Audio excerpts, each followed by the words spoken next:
আবাস যোজনা থেকে বঞ্চিত প্রায় 50টি পরিবার বারবার আবেদন করেও মেলেনি পাকা ঘর। তাই ত্রিপল টাঙিয়ে কিংবা টিন বা টালের বাড়িতে অতি কষ্টে বসবাস করতে হচ্ছে বহু মানুষকে। আর এই ছবি দেখা যাচ্ছে মুর্শিদাবাদের শামশেরগঞ্জ ব্লকের তিনপাকুড়িয়া অঞ্চলের রানীপুর গ্রামে।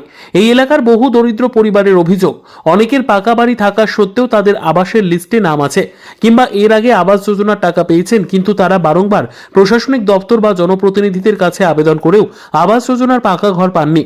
শুধুমাত্র তাদেরকে প্রতিশ্রুতি দেওয়া হয়েছে, কিন্তু সেই প্রতিশ্রুতি রক্ষা করা হয়নি। আর এর ফলেই তাদেরকে অতি কষ্টে টাল বা টিনের বাড়িতে বসবাস করতে হচ্ছে। কিন্তু ঝড় বা বৃষ্টি হলে সেই ঘরে আর থাকা যাচ্ছে না, তখন অন্যত্র আশ্রয় নিতে হচ্ছে। সোমবার সাংবাদিকদের ক্যামেরার সামনে ক্ষোভ উগরে দিলেন আবাস যোজনা থেকে বঞ্চিত পরিবারের সদস্যরা। তাদের অভিযোগ, আবাস যোজনার জন্য টাকা চাওয়া হয়েছিল, টাকা না দিতে পারায় তাদের নাম আবাস যোজনা লিস্টে তোলা হয়নি। আরো কি বলছেন তারা, শুনুন। হ্যাঁ, আমাদের বাড়ি এটা। আমরা তো দুটো খোপ আছে, দুটো ছেলে আছে, তো ওই ছেলে দুটাই খোপে থাকে। আমরা বারান্দায় পড়ে থাকি, আমরা জলে টলে সব ভিজছি, ঠিক মতন খেতেও পাচ্ছি না। এই পা নিয়ে বয়স্ক লোক, এই যে আমার পা ফুলে আছে ডম্বা হয়ে, নাম আছে কিনা কি করে বলবো, আমাদের তো কিছু খবর করে না। মেম্বার আসে না, মেম্বার দেখতেও আসে না। এই রাস্তাটা আমাদের ডুবে যায়, বর্ষার সময় এই রাস্তাটা ডুবে যায়। সামনে আমাদের যেটি রাস্তা আছে, আমরা এই জল দিয়ে হাঁটি না, কোনো কাজ হয় নাম আছে কিনা বলতে পারছি না। আমার মতন গরিব কেউ নাই রানীপুরে, কিন্তু আমার স্বামী অক্ষম, কাজ করতে পারছে না। আমি পরের দুয়ারে কাজ করে খাচ্ছি, আমি ছেলে মেয়েরাকে কি করে খাওয়াবো? আমি ওটি দিয়ে সংসার ম্যানেজ করছি, আমি ঘর করতে পারি না। বাড়ি ঘর আমার হয় না, টালির বাড়ি। কিন্তু এতদিন থেকে আমি কোনোদিনই ঘর পাই না, একটা টাকাও পাই না, কিছু কোনো কিছু জিনিসই পাওয়া যাচ্ছে না। আমার নামে কি ঘর আসবে না? আমি পাবো না, আমি তো গরিব, কেন আমার ঘর হয় না? মেম্বারকে আমি জানাইছি, আমার বাড়িতে মেম্বার আমার বাড়ি পাচ্ছে, এর আগেও ছবি হয়েছে, কিন্তু তবুও ঘর আসছে না, তবুও ঘর হচ্ছে না। আমি কি করে করব বলেন আপনারা, কেমন করে করব? অসুবিধা হয়, ঝাঁপ টাটির।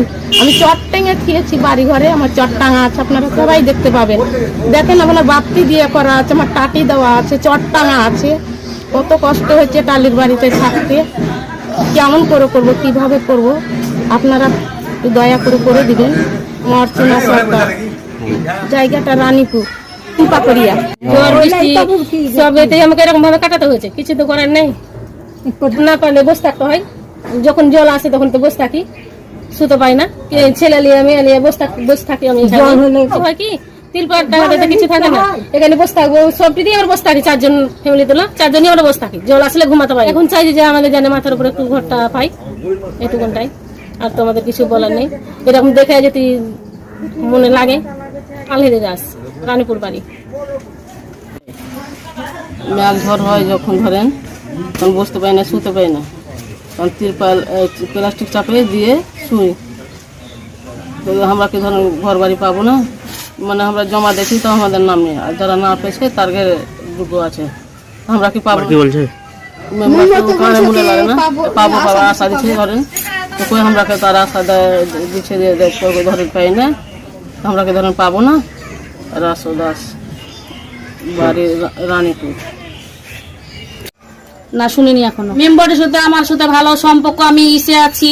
একটা মেম্বারকে অনেকবার বলেছি, থামিয়ে রেখেছে, বলছে মোবাইলটা নিয়ে আসো, নিয়ে গেছি। মমতা দির নাম্বার না কি বললো, ফোন করবে কদিনের ভেতরে বললো, এখন পর্যন্ত ফোন নাই। আবার বলেছি টুটুলদা কি ব্যাপার, তো বলছে হবে না, হবে, টেনশন কেন করছিস? তো এখন 15 বছর থেকে শুধু কি বলবো, এখন তিরপল ছাড়া কিছু পাই না। কারণ বুঝতে তো পারা সবাই পারবে, ধরেন কেউ তো না পারে না, আর কেউ বাচ্চাও না। সব বড় বড় যারা 2তলা 3তলা বাড়ি আছে তাদেরকে দেওয়া হচ্ছে, আর গরিবেরা গরিবই থাকুক। এটা রানীপুর এলাকা। হ্যাঁ, 100টা হয়ে যাবে। হ্যাঁ, আমাদের এলাকাতেই নাম নাই, কই এখন পর্যন্ত তো নাই। অনেক জায়গায় শুনছি, দেবদাসপুর, ঘনশ্যামপুর, গোবিন্দপুর, সবাই শুনছি। নাম রুম্পা দাস। দেখতে পেয়েছেন বাড়ি মেলে সব সময় জল, ঘটি বাটি লাগিয়ে ই করি, তিরপাল দিই। মেম্বার তো দেখতে পেয়েছে সব সময়, কল চাইলে বর্ষায় তাও দিলে না। চাল থেকে জল পড়ছে, চাল ত্রিপল দিয়েছি কিনে এনেছে কত কষ্ট করে। ছটা মেয়ে কত কষ্ট করে বিয়ে এসেছে একটা, আরো দুটো আছে টুটুল। কিছুই তো বলেনি যে কাগজ জমা দেবা কি কিছু দিবা, কিছুই আমরাকে বলেনি। আর পায়খানা বাথরুম গেল তো কোনো পাইনি। পরে একটা চেহালিয়া ছিল বলে কাজ চলছে। আর ঘর চাইছি, ঘরে থাকতে পাই না, কত কষ্ট করে থাকছি। তেল পাল্টে মাছ কিনতে হয়েছে, সবই করতে হয়েছে আমরা। এক জায়গায় চুপ করে বসে থাকি যে কোন দিক ভাঙবে কোন দিক করবে কে জানে। নমিতা দাস, রানীপুর।